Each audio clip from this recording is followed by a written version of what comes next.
हाय दोस्तों, आप कैसे हैं। हमारा यूट्यूब चैनल यन के आज को लाइक, सब्सक्राइब एंड शेयर ज़रूर करें। आज हम जो है केमिस्ट्री से इम्पोर्टेंट क्वेश्चन लिए हैं, जो कि आज हम ये क्वेश्चन को सॉल्व करके बताएंगे। और ये जो दो क्वेश्चन मैं लिया हूँ, इन दोनों क्वेश्चन से कम 10 क्वेश्चन यहाँ से निकलेंगे। और उन 10 क्वेश्चन को आप ध्यान से देखिएगा। 2 क्वेश्चन से ही 10 क्वेश्चन निकलेंगे और 10 क्वेश्चन से जो है कम से कम 10 नंबर आप यहाँ से प्राप्त कर सकते हैं।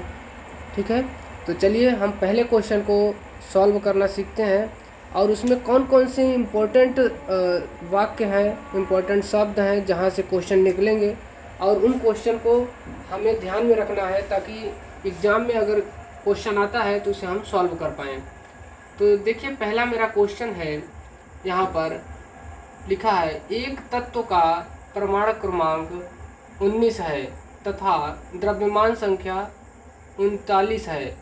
इसके नाभिक में न्यूट्रॉनों की संख्या ज्ञात कीजिए। तो सबसे पहले इसमें जो चीज़ दिया है उसे आप पहले लिख लेंगे। पहले क्या दिया है, परमाणु क्रमांक, तो परमाणु क्रमांक लिख लेंगे।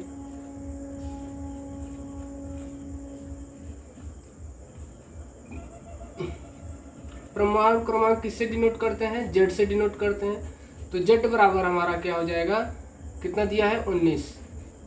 ठीक है, हम सॉल्व इधर कर रहे हैं।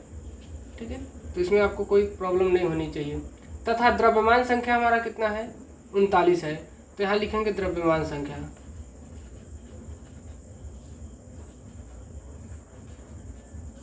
द्रव्यमान संख्या को हम किससे डिनोट करते हैं, कैपिटल ए से। ठीक है, और ये हमारा कितना दिया है, 39 दिया है। कह रहा है कि इसके नाभिक में न्यूट्रॉनों की संख्या क्या होगी। तो न्यूट्रॉनों की जो संख्या होती है उसे किससे डिनोट करते हैं,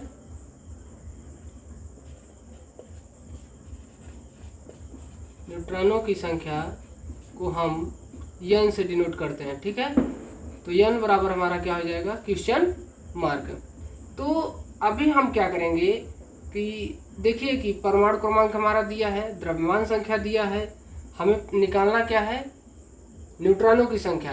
तो देखिए फार्मूला हमारा क्या होता है, द्रव्यमान संख्या बराबर, फार्मूला हमारा है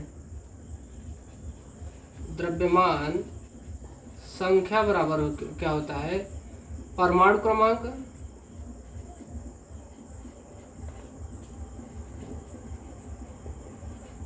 प्लस न्यूट्रॉनों की संख्या। ठीक है,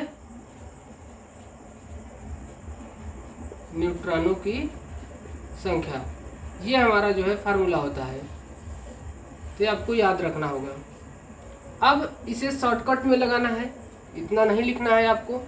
अगर आप इसे लिखते हैं तो गलत नहीं माना जाएगा, ये सही है। ठीक है, तो इसे हम जो है द्रव्यमान संख्या किससे डिनोट करते हैं, ए से। तो यहाँ पे लिखेंगे ए बराबर परमाणु क्रमांक किससे डिनोट करते हैं, जेड से। और न्यूट्रॉनों की संख्या किससे डिनोट करते हैं, कैपिटल एन से। तो ए बराबर जेड प्लस एन, ये हमारा फार्मूला हो गया। अब देखना है कि हमें कौन सा चीज़ निकालना है। तो देखिए, हमें न्यूट्रॉनों की संख्या निकालना है। ठीक है, तो अक्सर बच्चे यहाँ पर जो कमज़ोर छात्र होते हैं उन्हें जो है पक्षांतर करने में उन्हें प्रॉब्लम होती है। तो देखिए ध्यान से, जो चीज़ निकालना है उसका पूरा का पूरा वाक्य इस साइड ले आइए, Z plus N equal to A. ठीक है, तो हमें n को निकालना है इसको। तो देखिए n बराबर बराबर को साइड क्या है, a है, तो a रहने देंगे। अब देखिए बाएं साइड में हमारा क्या है, z प्लस n है, और हमको z को क्या करना है, दाहिने साइड ले जाना है बराबर के। तो जब z जो है धन है, बराबर को साइड जाएगा तो क्या हो जाएगा, माइनस में हो जाएगा। तो क्या हो जाएगा, हमारा फॉर्मूला बना न्यूट्रॉनों की संख्या बराबर द्रव्यमान संख्या माइनस परमाणु क्रमांक।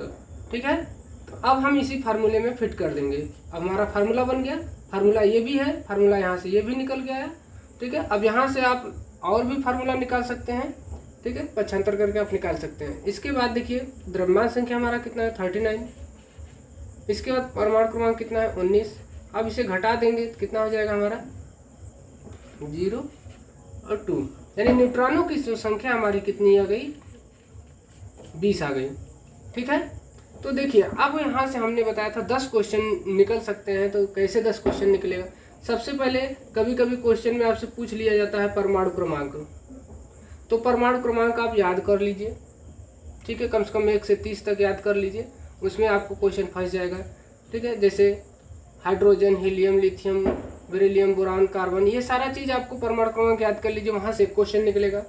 ठीक है, इसके बाद यहाँ पर देखिए आपको इस प्रकार से अगर क्वेश्चन दे देता है तो उसके निकाल लेंगे।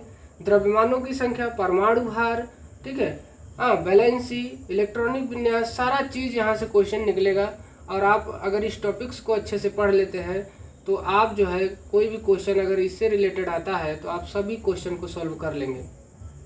तो चलिए देखिए यहाँ पर हमारा आंसर आ चुका पहले क्वेश्चन का, जो हमें पूछ रहा था ए बराबर न्यूट्रॉनों की संख्या पूछ रहा था। न्यूट्रॉनों की संख्या हमारा कितना आ गया? 20। ठीक है, तो अभी हम लोग क्या करेंगे, इस वीडियो को जो है पॉज कर लीजिए और जो है इसे कॉपी में आप नोट कर लीजिए और इससे रिलेटेड जितने भी किताब में आपके क्वेश्चन मिलेंगे उससे सॉल्व करिए। सॉल्व कर लेंगे तो आपका जो है इस टाइप्स के क्वेश्चन अगर आते हैं एग्जाम में तो आपको किसी भी प्रकार का प्रॉब्लम नहीं होगा। ठीक है, चलिए अभी हम दूसरे क्वेश्चन पर चलते हैं। दूसरा क्वेश्चन देखिए हमारा क्या दिया है, उसको देख लेते हैं। देखिए हमारा दिया है दूसरा क्वेश्चन में, एक परमाणु क्रमांक के नाभिक में 12 न्यूट्रॉन है। क्या दिया है? एक परमाणु के नाभिक में 12 न्यूट्रॉन है। अब हम शॉर्टकट लिखेंगे, न्यूट्रॉनों की संख्या में कितना दिया है? 12। कौन सा क्वेश्चन सॉल्व कर रहे हैं? दूसरा नंबर।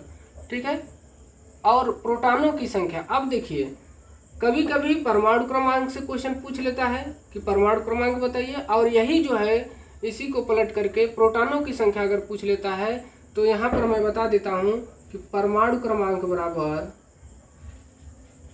परमाणु क्रमांक को जेड से डिनोट करते हैं, बराबर प्रोटॉनों की संख्या, प्रोटॉनों की संख्या। प्रोटॉनों की संख्या अगर पूछता है तो पी से डिनोट करते हैं। ठीक है, तो ये दोनों चीज एक ही है, कभी कभी परमाणु क्रमांक पूछ लेता है, कभी कभी प्रोटॉनों की संख्या पूछ लेगा। ठीक है, तो क्वेश्चन में कभी यहाँ मान लेते हैं कि अगर ये पहला ही क्वेश्चन है, अगर यहाँ पर परमाणु क्रमांक दिया है 19, द्रव्यमान संख्या आपका 39 दिया है, नाभिक में न्यूट्रॉनों की संख्या पूछा था, तो इसी में और पूछ सकता है कि प्रोटॉनों की संख्या बताइए कितनी होगी। तो जो हमारा परमाणु क्रमांक होता है वही हमारा प्रोटॉनों की संख्या भी होता है, मगर इसे पी से डिनोट करते हैं और परमाणु क्रमांक को जेड से डिनोट करते हैं। तो कन्फ्यूजन नहीं पड़ना है आपको। ठीक है, तो अभी देखिए प्रोटॉनों की संख्या दिया है तो पी बराबर कितना दिया है हमारा? 11।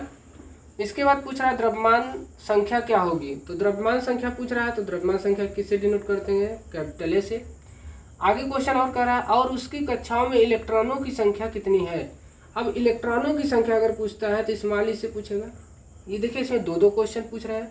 तो अब देखिए जो परमाणु क्रमांक होगा वही इलेक्ट्रॉनों की संख्या होगी और वही जो है हमारा प्रोटॉनों की संख्या होगी और वही हमारा इलेक्ट्रॉनों की भी संख्या होगी। तो ये ध्यान देना है, इलेक्ट्रॉनों की भी संख्या वही होगी, मगर इसे स्मॉल ई से डिनोट करेंगे। ठीक है, तो ये जो है यहाँ से देखिए 3 क्वेश्चन निकल के आ रहे हैं। तीनों क्वेश्चन आपको 3 नंबर जो है आपको यहीं से मिल जाएगा कि परमाणु क्रमांक जो होता है जितना उसका वैल्यू होता है वही प्रोटॉनों की संख्या होती है और उतना ही जो है इलेक्ट्रॉनों की संख्या भी होगी। तो इससे कन्फ्यूजन नहीं होना चाहिए। अब चलिए इस क्वेश्चन को सॉल्व करते हैं। पूछ रहा है हमारा क्या? द्रव्यमान संख्या। सबसे पहले हम इसको निकालते हैं। ठीक है, तो अभी हमने फार्मूला आपको बताया था ए बराबर जेड प्लस एन होता है। ठीक है, पहला जब क्वेश्चन सॉल्व कर रहे थे तो उसमें आपको दिखाया, तो ए बराबर जेड प्लस एन। तो ए क्या है हमारा? द्रव्यमान संख्या बराबर परमाणु क्रमांक प्लस न्यूट्रॉनों की संख्या। तो अब यहाँ पर अगर हमने बताया कि परमाणु क्रमांक कहिए या तो प्रोटॉनों की संख्या कहिए या तो इलेक्ट्रॉनों की संख्या कहिए, ये तीनों मान जो है एक ही होंगे, आपको इसमें कन्फ्यूजन नहीं होना है। तो आप यहाँ पर जहाँ जेड है वहाँ पर पी कर सकते हैं। ठीक है, जैसे परमाणु क्रमांक है तो प्रोटॉनों की संख्या तो पी प्लस एन भी कर सकते हैं। ठीक है, तो अब हम क्या करेंगे, पी हमारा कितना दिया है? प्रोटॉनों की संख्या 11 प्लस न्यूट्रॉनों की संख्या पूछ रहा है, न्यूट्रॉनों की संख्या कितना दिया है? 12। तो यहाँ न्यूट्रॉनों की संख्या रख देंगे। अब हम इसे हल कर लेंगे तो देखिए कितना हो जाएगा? 23। तो 23 हमारा क्या आ गया? द्रव्यमान संख्या आ गया। ठीक है, ये हमारा आंसर हो गया। अब देखिए क्वेश्चन को अब सॉल्व नहीं करना है। अब यहाँ तक तो आपने सॉल्व कर लिया जो हमारी द्रव्यमानों की संख्या पूछा था। अच्छा एक चीज़ और यहाँ पर, इसे द्रव्यमान संख्या कह लीजिए। यहाँ देखिए मैं लिख देता हूँ, देखिए कितना क्वेश्चन यहाँ से निकल रहा है। द्रव्यमान संख्या कह लीजिए, ठीक है, इसे ए से डिनोट करते हैं, या परमाणु भार भी कह लीजिए, परमाणु भार भी। ये दोनों जो है एक ही नाम के हैं, तो आपको कंफ्यूजन नहीं पड़ना है कि जो है कभी कभी परमाणु भार दे दिया तो परमाणु भार अगर कह दिया तब भी वही चीज़ होगा, और द्रव्यमान संख्या कह दिया तब भी वही चीज़ होगा, ठीक है, उतना ही मान होगा। तो कंफ्यूजन नहीं होना है। जिस प्रकार यहाँ पर देखिए परमाणु क्रमांक बराबर प्रोटॉनों की संख्या बराबर इलेक्ट्रॉनों की संख्या, तो अगर इसमें से कोई भी अगर परमाणु क्रमांक दिया है तो आपसे पूछ सकता है प्रोटॉनों की संख्या कितनी होगी, इलेक्ट्रॉनों की संख्या कितनी होगी, तो सेम आपका वही होगा जो हमारा परमाणु क्रमांक होगा, वही उसका इलेक्ट्रॉनों की संख्या हो जाएगी, वही हमारा प्रोटॉनों की संख्या हो जाएगी। तो यहाँ पर देखिए अभी क्या दिया है, इलेक्ट्रॉनों की संख्या कितनी है, तो हमने अभी बताया कि जो हमारा प्रोटॉनों की संख्या होगी वही परमाणु क्रमांक होगा, वही हमारा इलेक्ट्रॉनों की संख्या हो जाएगी। तो यहाँ पर इलेक्ट्रॉनों की संख्या कितनी हो जाएगी, हमारा 11, ये हमारा आंसर हो जाएगा। ठीक है, तो द्रव्यमान संख्या यहाँ पूछा था और यहाँ पर इलेक्ट्रॉन पूछा था, तो हम देखिए यहाँ पर इजीली जो है क्वेश्चन को सॉल्व कर लिए। तो इसमें कन्फ्यूजन आपको नहीं पड़ना है। अगर आप कन्फ्यूजन पड़ जाएंगे तो आप क्वेश्चन सॉल्व नहीं कर पाएंगे। तो इसको मेन चीज़ को जो है ध्यान में रखना है, और नहीं तो आप गलत कर जाएंगे। और यहाँ पर भी ध्यान देना है। तो अभी हमने बताया 10 क्वेश्चन आप यहाँ से इजीली निकाल सकते हैं। एक तो सबसे पहले आप परमाणु क्रमांक याद कर लीजिए सबका, ठीक है। अब परमाणु क्रमांक देखिए यहाँ से 10 क्वेश्चन आपको निकलेंगे। पहला परमाणु क्रमांक हो गए। परमाणु क्रमांक होने के बाद अब उसकी सिंबल भी याद कर लेंगे, तो 2 क्वेश्चन उसी में हो जाएगा। उसके बाद परमाणु भार भी निकालने आपको आ जाएगा, 3 क्वेश्चन हो जाएगा। इसके बाद इलेक्ट्रॉनिक विन्यास भी आपको करने आएगा, बताया जाएगा, उसमें बताया गया है। उसके बाद जब क्वेश्चन सॉल्व करेंगे तो देखिए कभी परमाणु क्रमांक, कभी प्रोटॉनों की सभी संख्या, कभी इलेक्ट्रॉनों की संख्या, तो 3 क्वेश्चन तो यहीं से बन रहा है। ठीक है, तो यहाँ पर 3 क्वेश्चन आपका हो गया। ठीक है, तो ये आपका 5 नंबर हो गया। देखिए 5 क्वेश्चन हो गए ध्यान से। और यहाँ पर देखिए द्रव्यमान संख्या कह लीजिए या परमाणु भार, तो 6 क्वेश्चन हो गया। ऐसे ही करके इसमें बहुत सारा क्वेश्चन आप निकाल सकते हैं। जितना इसको पढ़ेंगे, जितना इसको सॉल्व करेंगे क्वेश्चन को, उतना ही क्वेश्चन निकलेंगे। ठीक है, उम्मीद करते हैं आपको ये दोनों क्वेश्चन समझ में आ गया होगा। और ये जितने भी क्वेश्चन हैं, इस क्वेश्चन से जितने क्वेश्चन निकल रहे हैं आप उसको पढ़िए किताब से। अगर नहीं समझ में आता है, अगर कोई भी प्रॉब्लम है तो आप कमेंट करिए। ठीक है, अगर कोई क्वेश्चन है आपका तो कमेंट करिए और हम उसे सॉल्व करेंगे। ठीक है, आपको बताएंगे। नेक्स्ट वीडियो में मिलेंगे फिर। धन्यवाद। हमारे वीडियो अगर अच्छा लगा तो लाइक, सब्सक्राइब एंड शेयर ज़रूर करें।